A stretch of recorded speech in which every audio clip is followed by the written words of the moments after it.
My name is Scarlet, and the day my marriage began to unravel started not with a fight, but with a laugh. It was morning sunlight spilling across the kitchen tiles, the faint aroma of coffee and toast in the air. I was standing by the counter still in my robe, scrolling through emails on my laptop when the sound reached me. A laugh light, careless, the kind that slides under your skin and lingers. It wasn't my husband's laugh. It came from his younger sister, Dahlia. She was lounging at my table, legs crossed, her phone glowing in her manicured hands. She looked perfectly at ease in a house that wasn't hers. With a grin, she tapped at the screen and said, as if commenting on the weather, "Oh, by the way, I just used your card for breakfast." For a moment I froze. I thought I misheard. My card? Breakfast? The words landed softly, but they coiled sharp. I set down my mug. "What do you mean you used my card?" Dahlia didn't even look up. She shrugged, scrolling, her nails clicking on the glass. "It was quicker. You always leave your wallet on the counter." "No big deal." "No big deal." Marcus walked in at that exact moment, still fastening his tie, half in a rush. His eyes glazed with the distraction of emails already buzzing in his pocket.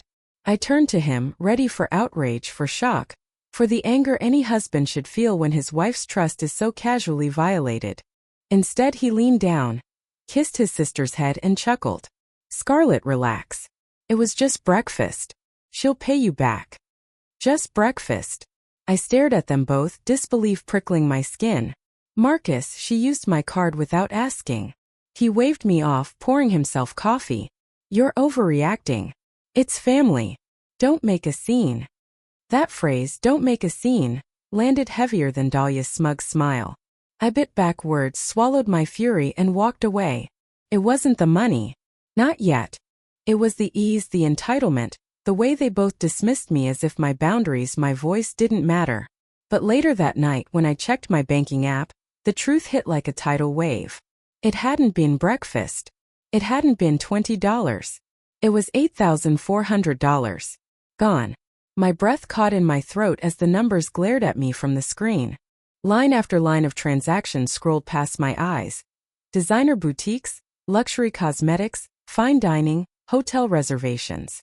Each charge carried Dahlia's signature excess. A spree, deliberate and unapologetic. I sank into the chair, my chest tightening as if a weight pressed down. My hands trembled as I scrolled further. The realization wasn't just theft, it was betrayal. Dahlia hadn't borrowed. She hadn't made a careless mistake. She had stolen. She had looked at my wallet, at my trust, and decided it was hers to exploit. When Marcus came home, I confronted him. My voice shook, but it was clear. "She spent $8,400 on my card." He didn't flinch. He didn't even pretend to be shocked. He sighed, set his briefcase on the counter, and loosened his tie. "Scarlet, she's family. She was going through a rough patch. Don't make this harder than it needs to be." I stared at him, the floor tilting under me. "Family? Marcus, she robbed me." "She'll pay you back eventually," he muttered, pouring himself a drink. "You make enough. Why are you making this about you? Why am I making this about me?" The word struck like a slap. It was my money, my account, my trust, and both of them treated it like a shared toy. That night, I lay in bed beside Marcus, staring at the ceiling, while he drifted off without care. The numbers from my bank app burned in my mind. $8,400. Not stolen once, but piece by piece, purchase by purchase over days. The betrayal was not an accident. It was a pattern. And the worst part? He had known. His indifference was proof. Dahlia hadn't hidden it from him. He had excused it, accepted it, chosen her comfort over my dignity. The woman I thought of as a sister-in-law had turned into a thief. The man I thought of as my partner had become her shield. And me? I was left with debt, humiliation, and a fire inside me that only grew hotter with every hour I lay awake. My name is Scarlet. And this is the story of how I turned $8,400 of theft into the downfall of both my husband and his sister. Not with rage. Not with screams. But with patience, with evidence, and with the weapon neither of them ever expected: court. As I closed my eyes that night, one thought anchored me. If I stayed silent, they would do it again. And I was done being silent. The morning after my discovery, I walked into the kitchen with my phone still in my hand, the screen glowing with the long list of transactions. Dahlia was perched on the counter, hair wrapped in a silk scarf, sipping orange juice from my favorite glass as if it belonged to her. "Morning," she said breezily, not even pretending remorse. "Did you see? I told you I'd used your card." Her audacity stunned me. I slammed the phone down on the counter, the screen lighting up with the number that had haunted me all night. $8,400, Dahlia. Do you think that's breakfast? She blinked once, then smirked. Well, maybe not breakfast. But I needed a few things. You have plenty. Before I could answer, Marcus entered, jacket slung over his arm, adjusting his cufflinks. He looked between us, already sighing, already preparing to dismiss me before I spoke. "Marcus," I said, my voice sharp. "Your sister stole from me." Dahlia rolled her eyes dramatically. "Stole? Please, don't be so dramatic. I borrowed. You act like I cleaned out your account."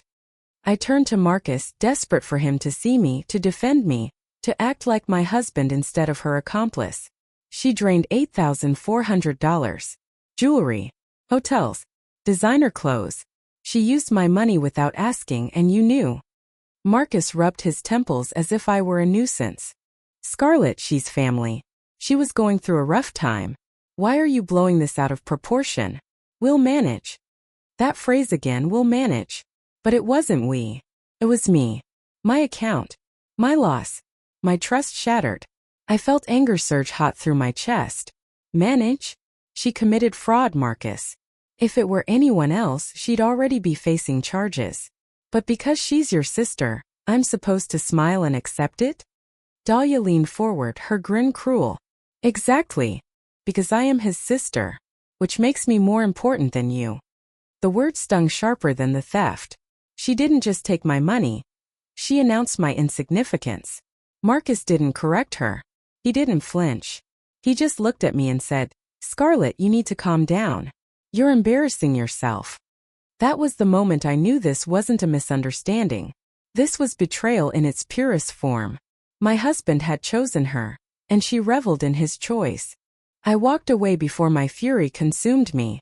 My hands trembled as I shut the bedroom door, but my mind was cold. This wasn't about money anymore. This was about power. They had taken mine, mocked me with it, and expected silence. But I wasn't going to be silent. That evening I began digging deeper. If Dahlia had been careless enough to flaunt her spree, there would be more messages, receipts, patterns. I scrolled through Marcus's phone while he showered, my pulse racing. Group texts with Dahlia confirmed what I already feared.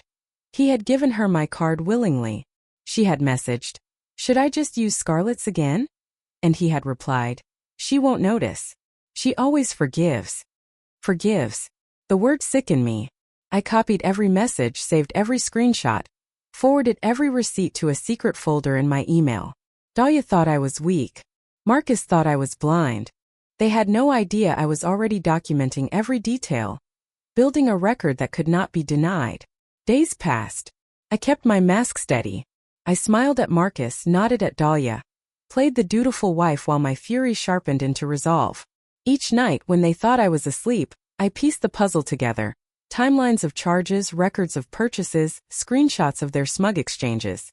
And then, as if to test the limits of my endurance, Dahlia pushed further. I returned home one evening to find her sprawled on the couch in a new silk dress, a branded bag beside her. She twirled for me, laughing. "Do you like it? Scarlet bought it for me." Marcus laughed too. Laughed. My husband. I stood in the doorway, the rage pounding in my ears so loud it was almost a scream. But I said nothing. Because silence was no longer weakness. Silence was strategy. That night, as I locked my evidence folder with trembling fingers, I realized something chilling. It wasn't just about Dahlia's theft anymore. Marcus had handed her the knife, and both of them were cutting me together. When I was a child, my mother used to tell me, "When someone shows you who they are, write it down. Don't argue. Don't fight. Record it. Paper doesn't lie." I had forgotten that lesson for years, drowning in Marcus's charm and Dahlia's manipulations. But now the words returned like a compass.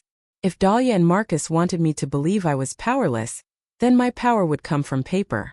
From proof. I started with the obvious. My bank statements. I printed them out page after page, highlighting every charge I had not made. Designer stores. A hotel stay I never booked. $1,000 dinner for two in a city I hadn't visited. Each yellow highlight felt like a weapon forming in my hands. Next, I moved to Marcus's phone. I had always trusted him enough to never look before. Now trust was gone. While he showered, I unlocked his device. His birthday was still the code, arrogant in its simplicity. There, in plain text threads with Dahlia, I found confirmation. Should I just use Scarlet's again? Dahlia had typed. Marcus's reply. Yes. She won't notice. She always forgives. Forgives. The word repeated like a slap. I screenshotted everything. Every smug exchange, every casual theft.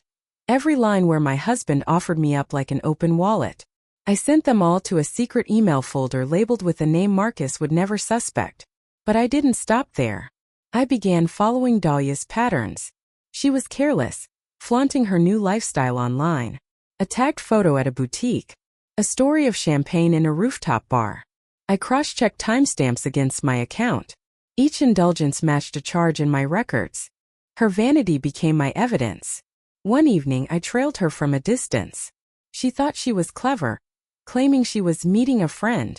I watched her walk into a jewelry store, watched her swipe a card I knew was mine, and emerge with a glittering bag.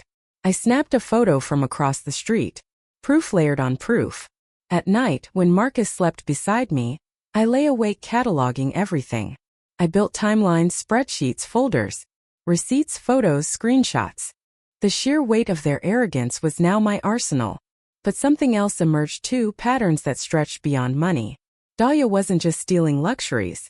She was booking hotel rooms Marcus had also visited. The dates aligned too perfectly to ignore. My stomach churned as the suspicion took shape. Was it possible their betrayal ran deeper than theft? I pushed that thought aside for the moment. Focus. One battle at a time. I decided to test Marcus. One evening over dinner I asked lightly, "Do you ever worry Dahlia's spending might get out of hand?" He didn't blink. "She's family. You worry too much." The dismissiveness stung, but it also confirmed what I needed. He would defend her to the end. He was not ignorant. He was complicit. That night, Dahlia strutted into the living room wearing a bracelet that glittered under the lights. She smiled at me, lifting her wrist deliberately. "Do you like it?" Marcus helped me pick it out. My chest tightened, but my face remained calm. I forced a smile, though inside fury twisted tighter. The bracelet was bought with my money, and now it was flaunted in my own house. I walked upstairs quietly, opened my hidden folder, and added one more entry, photograph. Dahlia wearing bracelet, cross-check with charge $1,200 at jewelry store. Piece by piece my file grew heavier. I was no longer a wife clinging to trust. I was a strategist preparing for war. And then came the moment that confirmed I was right to prepare. I received a call from my bank's fraud department. A polite voice asked if I recognized a pending charge. 2 first-class plane tickets to Miami. Over $3,000. My hands shook, but my voice stayed even. "Yes," I lied. That was me. I couldn't afford to alert them yet. Not until the net was ready. I hung up and sat in silence, the realization hitting me like a final strike. Dahlia and Marcus were not slowing down. They were accelerating. They thought I was blind, powerless, defeated. But I was awake. And I was recording everything. That night, as I locked my growing archive of evidence, a new thought pierced me. Proof alone wasn't enough. If I wanted justice, I needed allies. And I knew exactly who I had to call. Evidence gave me power, but it also gave me weight. I carried folders of screenshots, timelines, receipts, photographs, proof that Marcus and Dahlia had bled me dry with laughter on their lips. But power without strategy is nothing. If I struck too soon, they would twist it, call me paranoid, unstable. I needed someone who could turn fragments into a blade sharp enough to cut through their lies. I thought first of my sister, Julia. We hadn't been close in years. She had always been skeptical of Marcus, warning me that his charm was a mask. I had brushed her off back then, stubborn and proud. But now her voice echoed in my head. "A man who laughs when you are in pain is not a partner. He's a predator." I called her one late evening, my hands trembling. When she answered, her tone was cautious. Scarlet? It's been a while. I need you, I whispered. She didn't ask for details. She told me to come. The next morning we sat across from each other in a cafe far from my neighborhood, a place where no one knew my face. The smell of burnt coffee and sugar filled the air. I slid the folder across the table. Julia opened it slowly, her eyes moving from page to page. With each photograph, each highlighted transaction, her jaw tightened. When she finished, she closed the folder carefully, as though it were fire. He knew, she said flatly. Marcus gave her permission. I nodded, my throat tight. Her eyes met mine, fierce and steady. Then you cannot fight this alone. You need a lawyer. A good one. And I know exactly who. That was how I met Claire Donovan. Claire's office wasn't ostentatious like Marcus's. It was neat, efficient, shelves lined with organized files. She was in her 40s, sharp-eyed, with a calmness that felt like armor. I told her everything. I showed her everything. She listened without interruption, her pen gliding across a notepad, her expression unreadable. When I finished, she leaned back and folded her hands. You've done excellent groundwork, she said. Most women come to me with suspicions. You came with a case file. Dahlia didn't just borrow money. She committed fraud. Identity theft, unauthorized charges, criminal misuse of funds. And Marcus, if we prove complicity, he is just as guilty. The words steadied me. For weeks I had felt like I was drowning, but now suddenly I could see a shore. Claire continued, her tone firm. If you want revenge, Scarlet, you will get it. But if you want lasting justice, we do this the right way. Step by step. No screaming matches. No emotional explosions. We build a wall of facts so high they cannot climb it. Julia smiled grimly. That's exactly what she needs. We began to plan. Claire outlined the path. File a civil suit against Dahlia for the unauthorized use of my account. Present screenshots and receipts as exhibits, tied to timestamps and her own public posts. Connect Marcus through text messages showing complicity. Push for restitution of the full $8,400 plus damages. But Claire also had a strategy for spectacle. Court isn't just about winning, she said. It's about controlling the narrative. Marcus humiliated you by making you small. We'll make sure the world sees him and his sister for what they are. Greedy, entitled, and careless. I left her office with a strange calm. I was no longer a victim fumbling in the dark. I was a woman with allies. Julia's loyalty steadied me. Claire's precision guided me. My evidence folder was no longer a burden, it was ammunition. Back at home, I watched Marcus laugh with Dahlia in the living room, both of them sipping wine as though nothing in the world could touch them.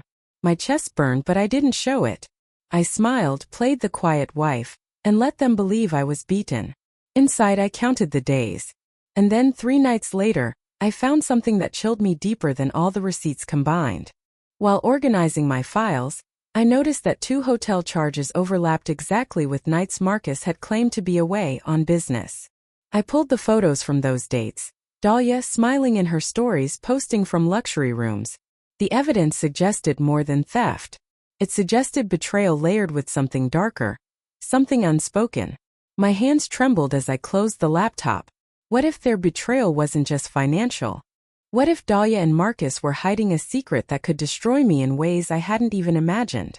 The suspicion that Marcus and Dahlia's betrayal might run deeper than money gnawed at me like acid. I pushed it aside for now because Claire was right, rage without strategy is chaos. I didn't want chaos. I wanted precision. So we began building the counterplan. Claire spread my evidence across her desk like puzzle pieces. Bank statements, receipts, screenshots, photographs. You've already done half my job, she said. Now we strengthen the case. Dahlia cannot claim accident. Marcus cannot claim ignorance. We'll show the court a pattern, deliberate, shameless theft. Julia leaned in. What about the hotels? Claire tapped her pen thoughtfully. If we use them, we need confirmation. Booking records. Surveillance if possible. For now we focus on what's airtight, the money. $8,400 is undeniable. It will be the spine of our case. I nodded, my jaw set. So how do we start? Step by step, she explained. First, we would file a civil suit against Dahlia for fraud and restitution. Second, we'd submit Marcus's text messages as supporting evidence, proving complicity. Third, we'd push for damages, enough to make them realize humiliation comes with a cost. But Claire didn't just want legal victory. She wanted impact. You said you want them to feel what you felt. You want them exposed, not just punished quietly. We can time this filing so that it becomes public at the worst possible moment for Marcus. If he values his image as much as I suspect, the scandal will cut deeper than the judgment. Her words lit something inside me. Exposure. That was what Marcus had done to me. Exposed me as weak, laughed while Dahlia mocked me. Now I would return the gesture, only sharper. Julia pressed her hand over mine. Scarlet, this is not just about revenge. This is about taking back your name. They turned you into a wallet. Into nothing. This will remind them who you are. For the first time in weeks I felt steady.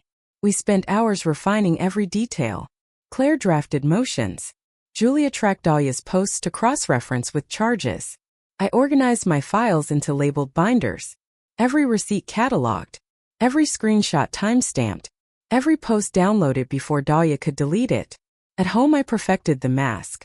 Marcus and Dahlia continued their charade, laughing over dinner, showing off new purchases. I smiled, poured wine, asked questions. They thought my silence meant surrender. In truth, it was rehearsal. Because Claire had taught me something Dahlia would never understand: patience. Revenge is not an outburst. It is architecture. One evening, Marcus bragged about a new client he was courting. If I land this deal, Scarlet, everything changes. His eyes glittered with greed. Dahlia clapped her hands like a child. We'll celebrate in Miami, Marcus. Miami. My blood chilled. The plane tickets. The $3,000 charge I had pretended to authorize when the bank called. I forced a smile. That sounds wonderful. Inside, my fury sharpened. They were planning vacations with my money, weaving dreams with my bank account. The counterplan grew bolder. Claire suggested timing the court summons with Marcus's client meeting. Julia arranged for copies of the evidence to be delivered discreetly to contacts in local media. Not tabloids, she said. Reputable outlets. The kind he can't dismiss as gossip. Each night I rehearsed how I would sit in the courtroom. Calm. Steady. Silent while their empire of lies collapsed. But even as we planned, the darker suspicion lingered in my mind. The hotel bookings. The overlapping dates. The way Dahlia smirked when she flaunted jewelry Marcus had helped her choose. I told myself it was coincidence, but the thought returned, gnawing at me. What if the betrayal was not just financial? I pushed it aside, focusing on the plan. We had almost everything in place. The complaint drafted. The evidence indexed. The timing aligned. Then one night, I came home late from Claire's office and found something I wasn't meant to see. Marcus's jacket hung over the chair. His phone buzzed on the counter. I glanced at the screen and froze. A message from Dahlia glowed in the notification bar. Don't worry. She has no idea. We'll be careful at the hotel this time. The floor seemed to tilt beneath me. My stomach lurched. My chest burned. My world spun as the truth pressed in. Dahlia hadn't only stolen my money. She might have stolen my husband in the most intimate way possible. The night I saw Dahlia's message about the hotel, I barely slept. My mind reeled, torn between nausea and fury. The money was one thing. But this hinted at something darker, something unspeakable. My husband and his sister. The thought alone made me want to shatter every glass in the house. But Claire's words anchored me. Rage without strategy is chaos. I could not storm into the living room and scream. I had to wait. Court was coming. My evidence was strong. If I kept steady, I would win. The morning of the hearing, I dressed in quiet strength. A navy suit. No jewels. No bright colors. I wanted the judge to see me as calm, rational, the opposite of Dahlia's extravagance. Julia was waiting by the door, binder in hand. We're ready, she said. As we stepped out, cameras exploded. Reporters lined the courthouse steps, their voices sharp and hungry. Scarlet, is it true your sister-in-law spent over $8,000 on your card? Do you believe Marcus helped her? Are the hotel rumors true? Hotel rumors. The phrase made my chest seize. How could they know? That message had been on Marcus's phone less than 12 hours ago. Someone had leaked. Claire met us inside, her expression set like stone. "This isn't coincidence," she said quietly. "They want you rattled before you even enter the room. Do not let them see you shake." The courtroom buzzed with whispers as we entered. Dahlia sat at the defense table, wearing a scarlet red dress, her lips painted to match. She crossed her legs slowly, smirking at me as though this were a fashion show, not a fraud hearing. Marcus sat beside her, his hand on her shoulder, too intimate, too protective. My stomach clenched. She leaned forward, her voice a hiss only I could hear. "Hope you're ready to embarrass yourself." I didn't respond. I opened my binder, smoothed the first page, and forced my hands to stop trembling. The judge entered and silence fell. Claire rose, her tone clear and cutting. She laid out the case. $8,400 in unauthorized charges, matched to receipts, bank statements, and Dahlia's own social media posts flaunting the purchases. Methodical, precise, unshakable. The judge nodded, unimpressed but attentive. It was exactly the start we wanted. Then Dahlia's lawyer stood. He was young, slick, his tie shining under the fluorescent lights. "Your Honor," he began, "this is not fraud. This is family."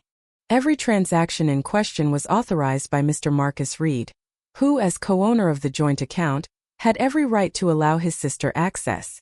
This case is nothing more than a bitter wife lashing out. A ripple of gasps spread through the room. He held up a document, an authorization form signed by Marcus. The paper declared Dahlia had permission to use shared marital funds. My breath caught. Shared marital funds. He had twisted the truth. The account was joint in name, yes, but the money was mine, my salary, my savings. Marcus had contributed almost nothing. And yet here he was, waving a signature like a shield for his sister. Claire took the paper, her jaw tight. She whispered to me, "If it's authentic, this muddies everything. We can still win, but it won't be clean." The lawyer pressed on. "The so-called victim is a woman who cannot accept that her husband values family loyalty. The $8,400 were gifts freely given. Not theft. Not fraud. Just generosity misinterpreted by jealousy." Dahlia smiled across the aisle, her eyes glittering. Marcus leaned back, smug, as if victory were already his. The judge turned to Claire. "Counsel, how do you respond to the claim of authorization?" Claire stood, her voice calm but sharp. "Your Honor, Mrs. Reed did not consent to these transactions. The funds in question were earned solely by her. While her husband may sign papers, he cannot authorize theft. The purchases align with Ms. Dahlia Reed's personal indulgences, not household expenses. We will demonstrate intent to defraud." The judge nodded slowly, but the damage was done. My clean, airtight case now had cracks. During recess, I sat on the bench outside the courtroom, my hands cold despite the heat in my chest. Julia pressed my arm. "They're trying to shake you. Don't let them." But then my phone buzzed. An unknown number. A single message. "You think the money is the worst? Wait until the hotel records are shown. Then the world will see what kind of man Marcus really is." I froze, my breath catching. This wasn't just about fraud anymore. Someone else knew the secret I had only begun to suspect. My heart pounded as I realized the pivot had come. If hotel records entered the case, I wouldn't just be proving theft. I'd be exposing something far darker, something that could destroy Marcus and Dahlia completely. When the recess ended, I walked back into the courtroom with legs that felt carved from stone. The binder in my arms was heavy, but not as heavy as the dread coiled in my stomach. The anonymous message echoed in my head. "Wait until the hotel records are shown." Claire leaned close as we Saturday. "Keep your expression calm, Scarlet. If they try to use those records, we'll be ready." Dahlia sauntered back to her chair, smiling like she had already won. Marcus followed, hand brushing her back far too familiarly. Whispers rippled through the gallery as people noticed the intimacy. I lowered my eyes, but I didn't need whispers. I had lived with those gestures for months. The judge called the session back into order. Dahlia's lawyer rose first, theatrically holding up a stack of papers. "Your Honor, beyond the financial gifts, we have further proof of the closeness between Mr. Reed and his sister, proof that explains why he trusted her with funds." He passed copies to the judge, to Claire, to me. My fingers shook as I flipped the first page. Hotel booking records. Dahlia's name. Marcus's name. Same nights. Same rooms. The courtroom gasped. The lawyer's voice dripped with false confidence.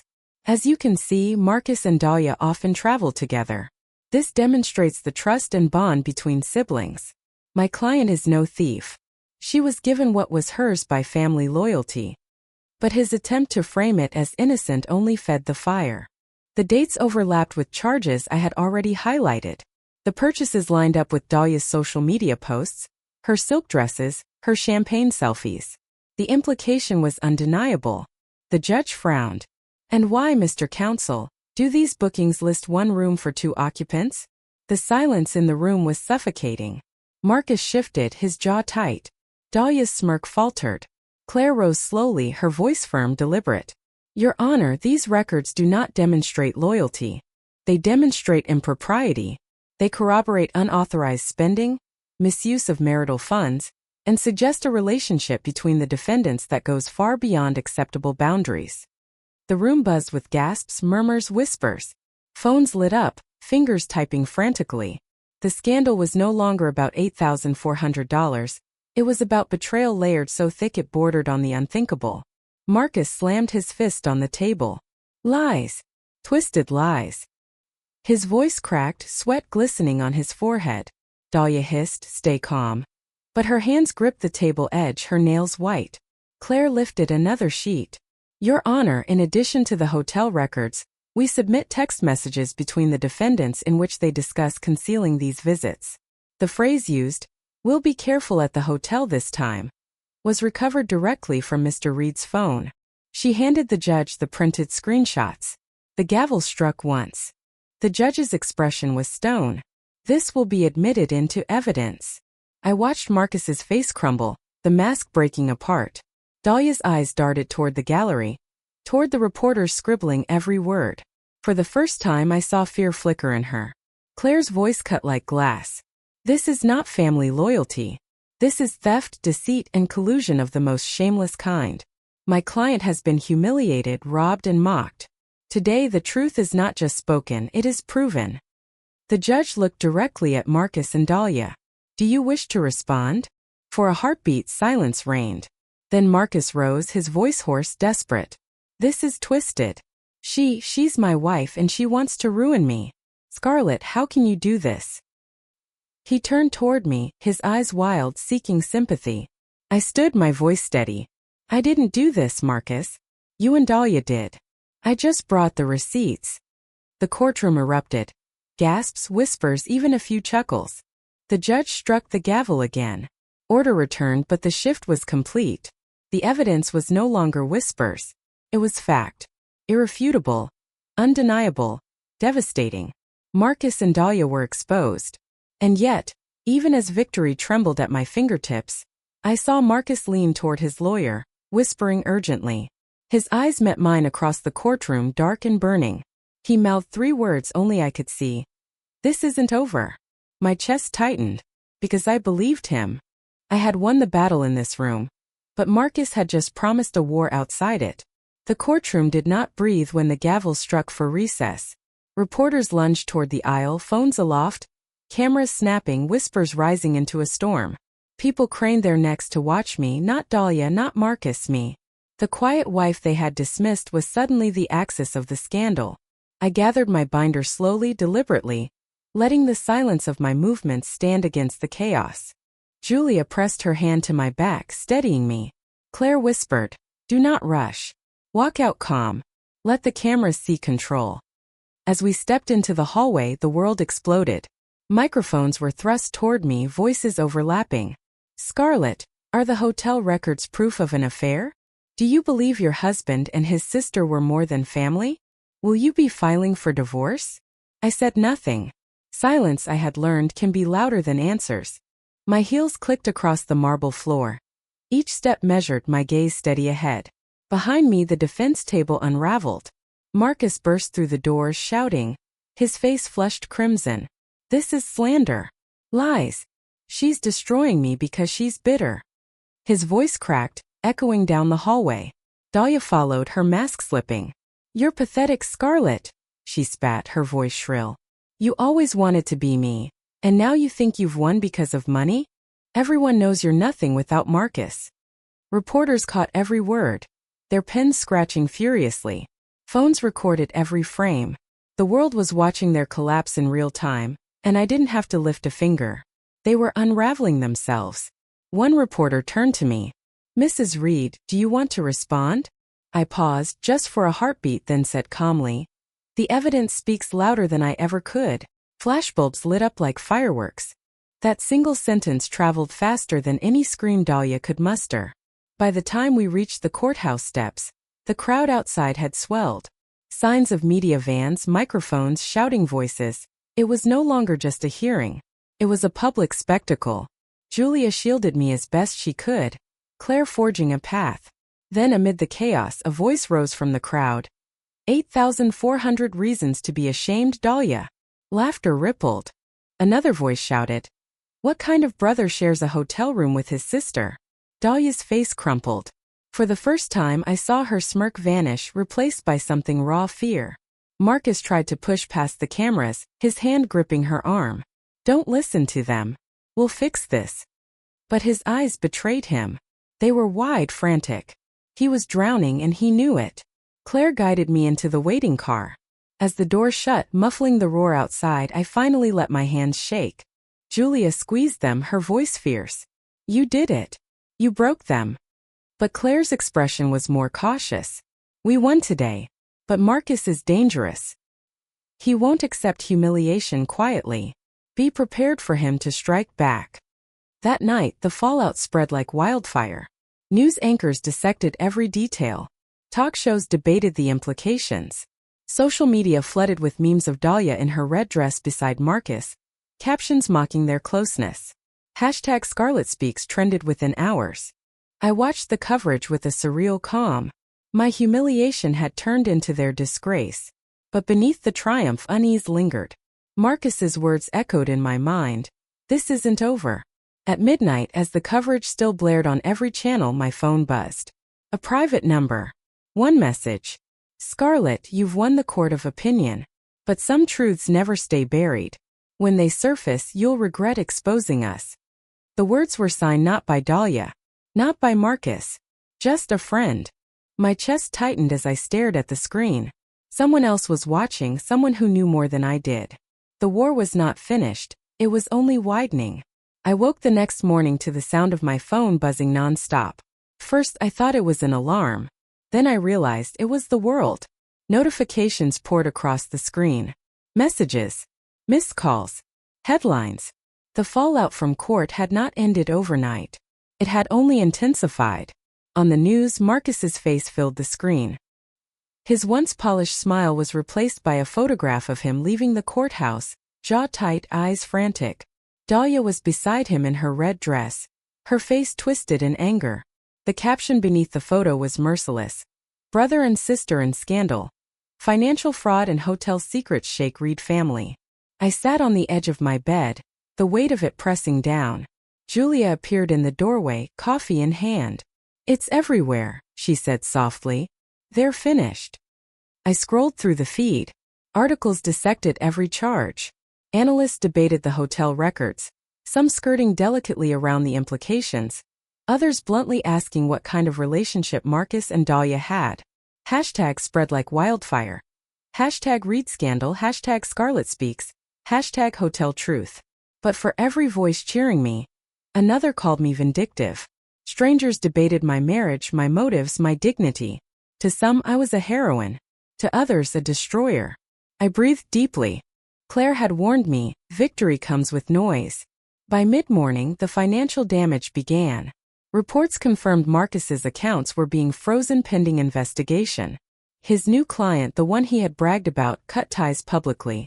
We do not associate with individuals under ethical review. The words hit headlines like hammer strikes. Dahlia fared no better. A boutique where she had flaunted her shopping posted online that they would no longer serve clients who exploit stolen funds. Her favorite haunts turned their backs on her. The city that had once indulged her excess now mocked her ruthlessly. Yet even as I watched their empire crumble, unease stayed lodged in my chest. Because Marcus was not the type to surrender. His pride was sharper than any loss. His promise, "This isn't over," echoed louder than the news anchors' voices. By evening, the whispers reached me. A former colleague messaged, "Scarlet, be careful. Marcus is telling people you fabricated evidence. He's planning to sue you for defamation." Another friend wrote, "Dahlia's spreading rumors you've been unstable for years. She's trying to turn sympathy against you." I stared at the messages, my stomach twisting. Of course, if they couldn't silence me with guilt, they would try to bury me with lies. Julia found me pacing the living room. "Scar, listen to me. They're desperate. This is what cornered animals do, lash out. But you've got Claire. You've got the truth. They can't undo that." Her words steadied me, but not completely. Because that night, when the house finally grew quiet, my phone buzzed again. A private number. The message was short. "The hotels were only the beginning. You don't know half of what Marcus hid. If you keep pushing, the next secret will destroy you too." My hands trembled as I read it. This wasn't Dahlia's tone. It wasn't Marcus's either. It was colder, calculated. A shadow behind them both. I set the phone down, my breath shallow. Marcus and Dahlia were falling apart. But someone else was stepping out of the shadows. And if what they hinted at was true, the real battle hadn't even started yet. The weeks after court felt like walking through the ruins of a storm. The noise outside never stopped. Headlines kept flashing Marcus's name, Dahlia's face, my story. Sometimes I felt like a spectator in my own life, watching strangers dissect every detail, asking questions I never thought I would have to answer. But beneath the chaos, a quiet truth emerged. For the first time in years, I felt free. Marcus's empire collapsed quickly. With accounts frozen, clients gone, and his reputation in ashes, he became a man the city whispered about instead of admired. The same colleagues who once toasted him avoided his calls. His charm had no value when every word was shadowed by scandal. Dahlia, stripped of her indulgences, became a ghost. The boutiques that once welcomed her now locked their doors. Her friends, if they could ever be called that, deleted her from their photos. The woman who once laughed in my kitchen, who mocked me with my own money, was left with nothing but silence. And me? I rebuilt. I left the house where every corner echoed with betrayal. I bought a smaller place filled with light, where the air carried no ghosts. I returned to work, not to prove myself, but because my name deserved to stand alone on contracts, not be hidden behind Marcus's shadow. I had thought revenge would taste like fire, but instead it tasted like calm. Not triumph, not gloating, just stillness. The storm had passed and I was still standing. Yet the warning lingered. The anonymous messages, the whispers about secrets still buried. I knew Marcus well enough to believe he had skeletons hidden deeper than bank accounts and hotel rooms. Perhaps one day they would surface. But if they did, I no longer feared them. I had already survived the worst, being dismissed, humiliated, made small. That Scarlet no longer existed. Now I stood as a woman who had faced betrayal head-on, who had gathered proof, built strategy, and used the very tools meant to silence me as weapons of truth. I had walked into court trembling, and I had walked out unbroken. To anyone hearing my story, to anyone who has been mocked, dismissed, stolen from, or betrayed, I want you to know this. You are not powerless. Even when they try to convince you that your voice is too small, your evidence too weak, your pain too trivial, you can rise. Because justice is not always about shouting louder. Sometimes it is about patience. About building your case piece by piece until the truth becomes undeniable. Marcus and Dahlia believed I would stay silent forever. They believed I was too weak to fight back. They believed family loyalty could erase theft, that laughter could bury humiliation. They were wrong. My name is Scarlet. And I was the wife they underestimated, the woman they tried to erase. But in the end, I proved what they never expected. Humiliation has a cost. And when the bill arrived, it was theirs to pay. So if you are listening to me now, and you feel small, remember this: you are not. Your silence can become strategy. Your evidence can become power. And your patience can become the weapon that topples those who betrayed you. Never forget, you are stronger than the lies they tell. If my story struck a chord with you, share it. Let others know they are not alone. And remember, revenge does not have to be violent or reckless. The sharpest revenge is lawful, undeniable, and unforgettable.